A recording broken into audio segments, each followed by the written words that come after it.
Hello, hello! If you've ever struggled with farming Azalea in Vault Hunters 118, or if you just want to know how to use Create Mod to farm Azalea, this is the video for you. So, this is the Azalea farm that I have designed with exclusively Create Mod and a little bit of other stuff, but that can be replaced. But ultimately, the item collection and processing is all Create Mod.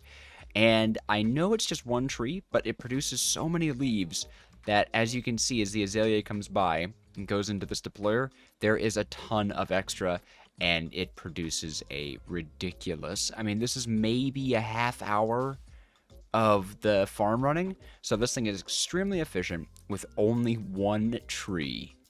I'm going to go through how it works, and then we'll do a block by block.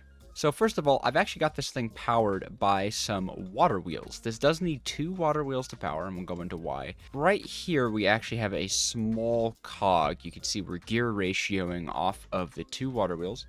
That pulls into a belt that's going to draw some rotational power into a mechanical bearing that has a single saw with a chest and an item, portable storage rather.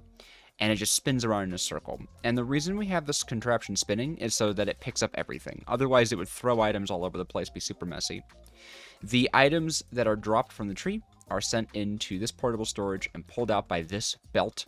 It pulls everything out. And this belt is actually why we need the gear ratio.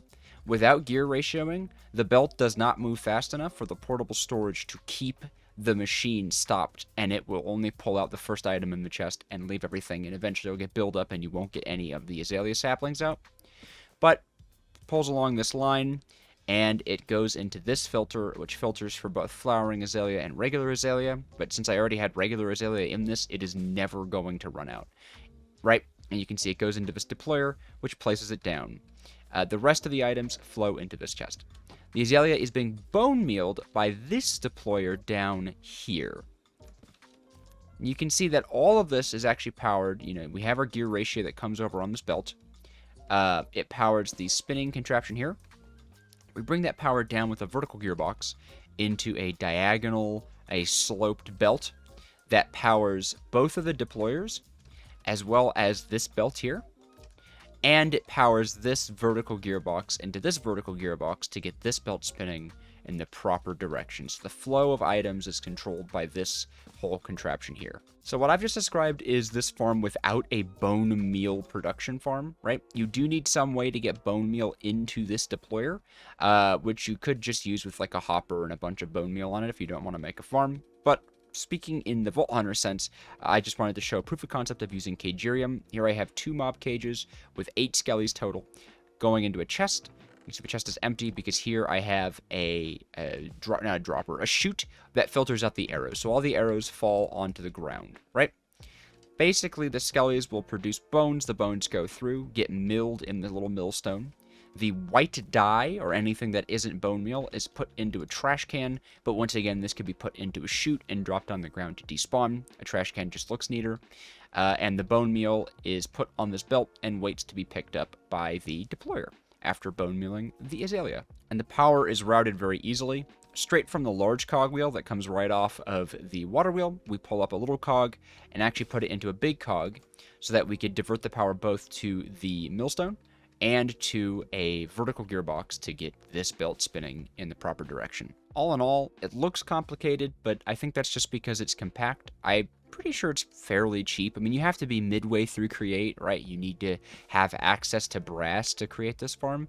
But otherwise, it's not terrifically expensive. It produces you so many resources, sticks and logs for planks and wood, as well as the Azalea bushes. So you cover quite a bit of what you need for the Vaulter. And of course, Azalea is one of the more annoying things to farm, unless you have the phytogenic insulator. But as we all know, getting the phytogenic insulator both requires you to have unlocked thermal expansion, as well as the phytogenic insulator, which base-wise is only 6 together, but if you've unlocked any other mods in the production or the big mods, you can see there is a massive price cost. And of course, this does not require any sort of FE production. Okay, let's get right into the block by block. So, you're going to want to start with placing a dirt block or a moss block or anything that in Azalea floating 1 block in the air, and you're going to want to have a hole that is 2 back and 4 over. So you can see 1, or rather 1, 2, and then 1, 2, 3, 4, right? So center your hole here, and you're going to want to dig it to be 4 blocks deep with a 3x3, which I have already done. And this is where you're going to be putting your water wheels. Right at the bottom, you're going to place your first water wheel and note the direction of the teeth, right? You could see the teeth are facing this way, so the water should be flowing in a this way sort of direction. So in this corner, we are going to be placing a block, and then here we will place a bucket of water, and you can see your water wheel is generating 320 SU. That is the amount your water wheel should generate when it is in this configuration. We're going to put a shaft on top of it and then fill in the floor around that shaft. You could even fill in the shaft if you wanted to, but no one's really going to be seeing this. This is all going to be buried. Place your next water wheel the same exact way, your corner block, and your water, and you should see it also producing 320 SU. Alright, now that we've got our power set up, let's get the actual saw in, and for this I'm going to use a helper block. Come around to the back and shift right click the saw in so it's facing the correct direction. I also am going to want to place our mechanical bearing right below it. So for that, you could dig down slightly, shift right click the mechanical bearing onto it so it is facing upwards. Perfect. And you can put a shaft underneath that mechanical bearing. Awesome.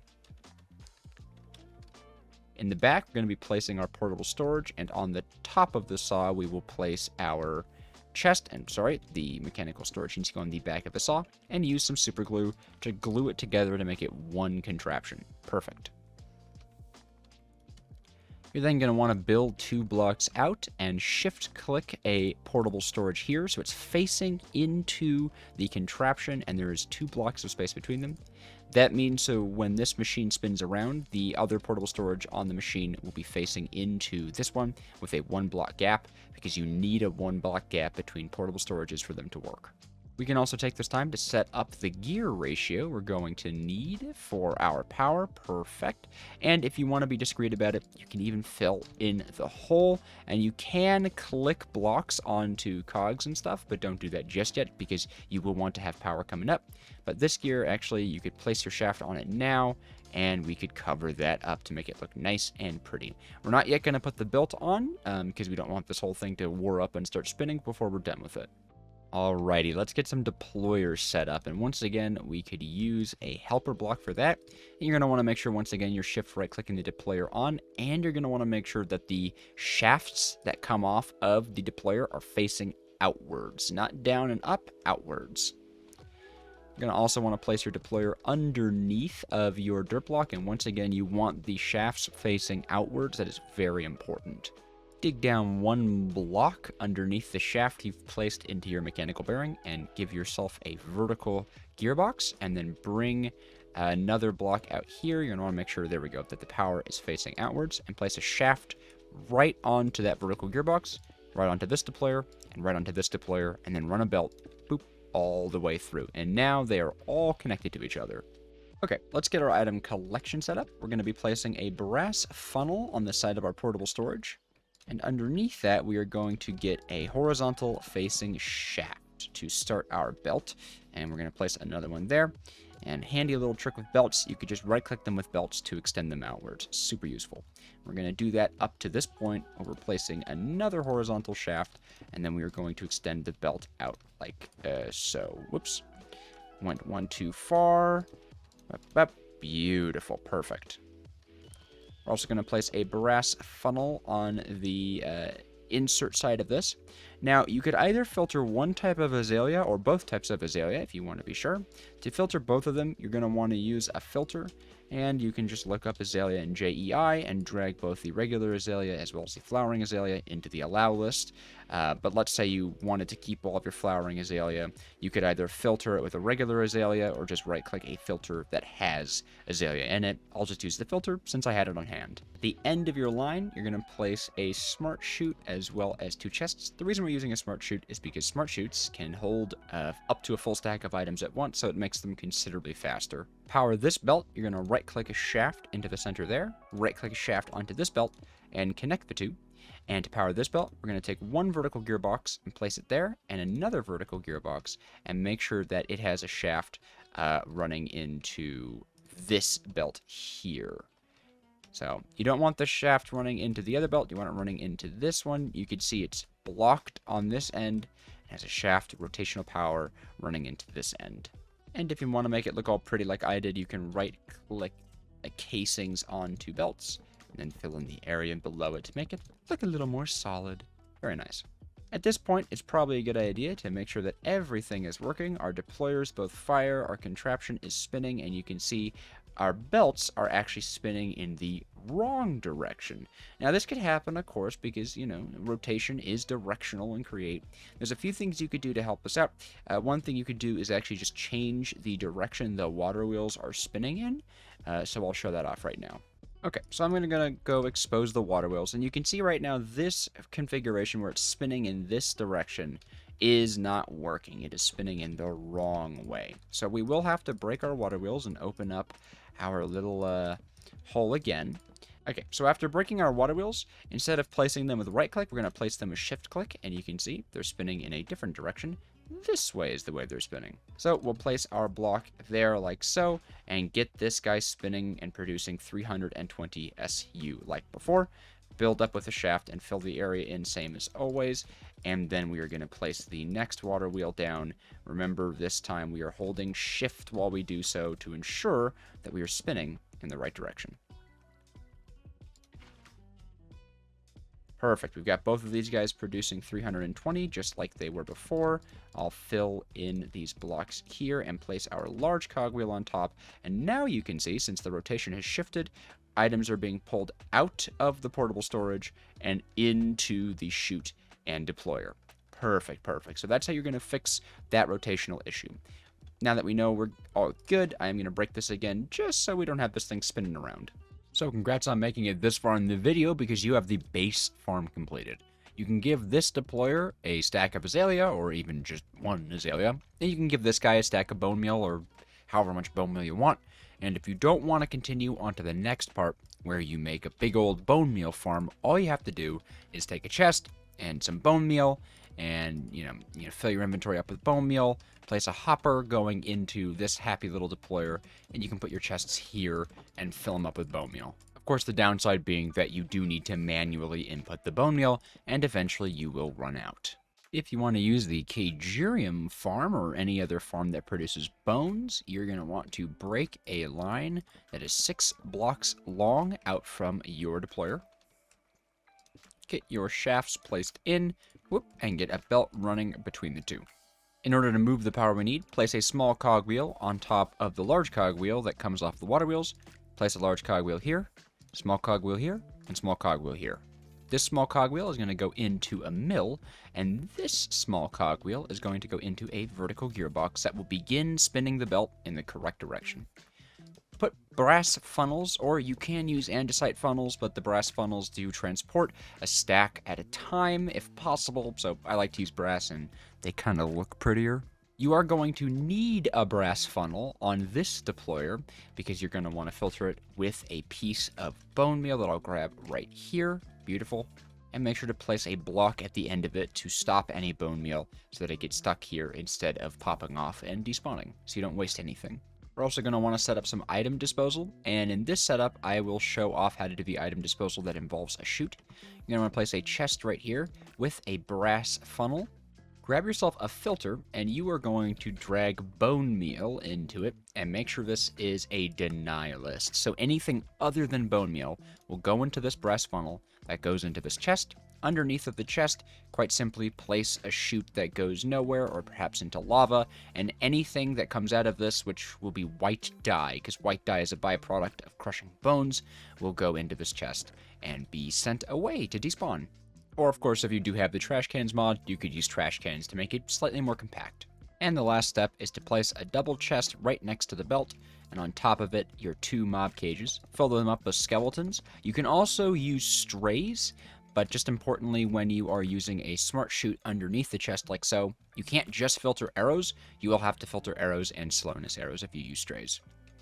But this right here is going to send away all of the non-bones or the arrows, and right here, we put our brass funnel and filter out the bones.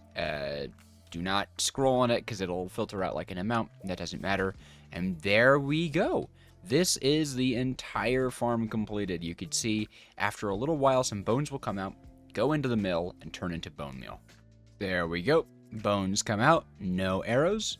Right into the mill. It's going to crush up after a little while and pop out as bone meal. That for now is actually going to be sitting at the edge of this since I do have bone meal inside of this deployer.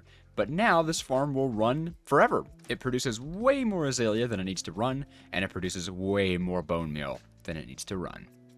In fact, you could get away with only having one cage with one skeleton. It would just operate slower. Having 2 cages with 4 skeletons each just means it's operating at absolute maximum efficiency, but is in no means necessary to running the farm. This does not break if it runs out of bone meal. Well, now to show you the rates. We have an empty chest right now. I am going to connect our belt right here and run this guy for 1/2 hour, and then we'll see how much loot we get. Okay, 1/2 hour's passed. I've shut the machine off, and let's see what we got. Yeah, this is a phenomenal... This is probably all the azalea you'll need for a good few crystals, and of course it only comes from a 1/2 hour of AFKing.